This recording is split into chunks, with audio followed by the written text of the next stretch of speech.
السلام علیکم ناظرین، ایک نئی ویڈیو کے ساتھ آپ کی خدمت میں حاضر ہوں۔ ناظرین، شیر افضل مروت نے تمام تر اختلافات کو سائڈ پر کر کے ملکی حالات کو مد نظر رکھتے ہوئے خواجہ آصف کو مذاکرات کی پیشکش کر دی،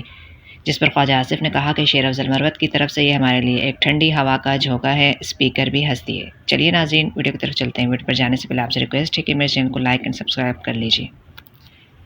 بننے کا اور فروری سے لے کر آج تک اس ایوان میں دیکھتا ہوں کہ بڑے ہی معزز اور بڑے ہی جفادری ہمارے سیاستدان علماء موجود ہیں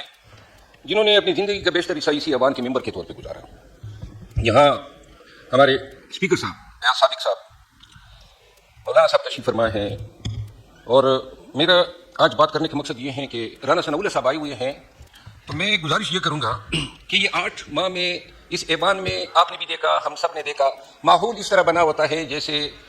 یہ نیشنل اسمبلی نہیں ہے، کہیں سوتنے آپس میں لڑ رہی ہے، ہر وقت تانے، ہر وقت تنقید، کوئی پازیٹیو بات ایک دوسرے کے لیے ہم نے کبھی کہی نہیں۔ پورا ملک جو ہے ایک غیر یقینی صورتحال سے دوچار ہے، سیاسی انتشار ہے، اور اگر کوئی اسے انکار کرتا ہے، اور حتیٰ کہ جو دلوں کا میل ہے اور یہ جو طبیعتوں میں ضد اور انا گھسی ہوئی ہے، باتوں میں مقابلے آئے ہوئے ہیں، اور جہاں یہ ہوتا ہے تو یہ تینوں جیت جاتے ہیں، تعلق اور رشتہ داریاں جو ہیں وہ ہار جاتے ہیں۔ پاکستان تحریک انصاف کے بانی چیئرمین عمران خان پابند سلاسل ہیں، میڈیا روز کہتا ہے مذاکرات ہو رہے ہیں، یہاں سے کوئی بات آتی ہے کہ ہم تو مذاکرات کر ہی نہیں رہے ہیں، یہاں پہ بھی ہماری طرف سے بھی کہتے ہیں کہ جی مذاکرات نہیں ہوتے ہیں۔ عموماً میری ذاتی رائے ہیں، جھوٹ بولا جاتا ہے قوم کے ساتھ، باتیں شروع ہو جاتی ہیں، باتیں ختم ہو جاتی ہیں، لیکن میں جو سمجھا ہوں وہ یہ ہے کہ کوئی بھی مذاکرات تب تک کامیاب ہو ہی نہیں سکتے ہیں جب تک سیاسی قوتیں ایک ٹیبل پہ بیٹھ کے وہ ٹیوارز ڈسکس ہی نہ کریں، اور ان ٹیوارز کو لے کے پھر اسٹیبلشمنٹ سے بھی بات کریں کہ یہ ہمارے ٹیوارز ہیں، لیکن پوری قوم کی نظریں اس ایوان کی طرف ہیں۔ یعنی فرشتے تو نہیں آئیں گے ہمارے بیچ بات کرنے کے لیے، یا کوئی انڈیا سے یا افغانستان سے لوگ آئیں گے، اتنے بڑے لوگ سیاسی، خواجہ آصف صاحب موجود ہیں اور بڑا احترام ہے میرے دل میں، لیکن ان کی زبان بھی آگ اگلتی ہے۔ اور یہ میں نہیں کہتا ہوں کہ ہم جو ہیں بڑے ہی اس معاملے میں کوئی درگزر کرتے ہیں۔ میں گزارش یہ کرنا چاہتا ہوں کہ 26 نومبر کے واقعات اور سانحات کے بعد، اور یہ میں گلہ کر رہا ہوں، یہ تارڑ صاحب موجود ہیں، وزیر انفارمیشن، لوگ مرے تو یہ پاکستانیوں کا حق ہے، ہم جھوٹ بول سکتے ہیں، لیکن ریاست کے ایک ترجمان کے طور پہ جب آپ بات کریں گے اور اس میں کوئی آمیزش ہوگی، کوئی بھی غلط بیانی ہوتی ہے، آپ سے یہ گلہ ہے اگر کل کو یہ چیز اصولاً ایڈمٹ ہو جائے، اور اگر 26 نومبر کے واقعات ہو گئے، پاکستانی تھے مرے تھے، تو کیا بگڑ جاتا اگر کشادہ دلی سے کہہ دیتے کہ جی انا للہ و انا الیہ راجعون، اور یہ کہہ دیتے کہ پاکستانی ہیں ان کے لیے دعا کر لیتے ہیں۔ یہ کہاں کا حل ہے کہ آپ کہیں کہ جی ہم ان کے قتل سے انکاری ہے۔ جناب علی، زیادہ وقت نہیں دیتا ہوں، جناب محترم ایاز صادق صاحب موجود نہیں ہیں، ابھی رانا ثناء اللہ صاحب موجود ہیں، کیا ممکن ہے میرے نون کے دوستوں آپ کے لیے، اور محترم پیپل پارٹی کے جو ممبران اسمبلی موجود ہیں، ایم کیو ایم کی بھی،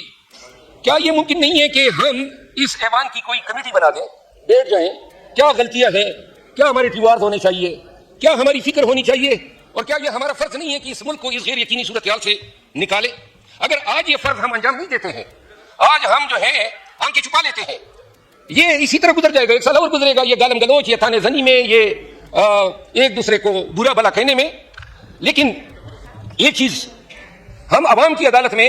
اور پھر جب جائیں گے خدا کی عدالت میں، مجرم ضرور ٹھہرائے جائیں گے۔ ایوان نے ہم سب کو منتخب کر کے یہاں پہ بھیجا ہے اس لیے کہ قوم کے مسائل کا ادراک کرو۔ اگر کوئی کہتا ہے کہ راوی چین کی بانسری بجا رہا ہے تو جھوٹ بول رہا ہے۔ سرحدوں پہ ہمارے بہت سارے حلقے، میرا اپنا حلقہ، آپ یقین کریں میں اپنے حلقے میں نہیں جا سکتا ہوں، طالبان نے وہاں پہ قبضہ کیا ہوا ہے، اور ہمارے بہت سارے اضلاع میں یہ صورتحال ہے، بدامنی ہے، مہنگائی جو ہے وہ بڑھ رہی ہے۔ آج میں یہ صرف اتنا میں عرض کرتا ہوں، آپ کریں گے تو پھر اس وقت ران صاحب آپ کو مہربانی فرما کے اس عدالت سے ڈرنا چاہیے جس میں نہ وکیل ہوگا، نہ گواہ ہوں گے، اور نہ دلائل ہوں گے، اور صرف ایک اعلان ہوگا، وَامْتَازُوا الْيَوْمَ أَيُّهَا الْمُجْرِمُونَ، اے مجرمون، ایک کفاروں سے علیحدہ ہو جاؤ، ہم قوم کے مجرم بیٹھے رہ جائیں گے، آج انا کے خول میں آپ بھی بند ہیں۔ اور کل خواجہ صاحب کا بیان آیا تھا کہ جی پی ٹی آئی کو پہل کرنی پڑے گی،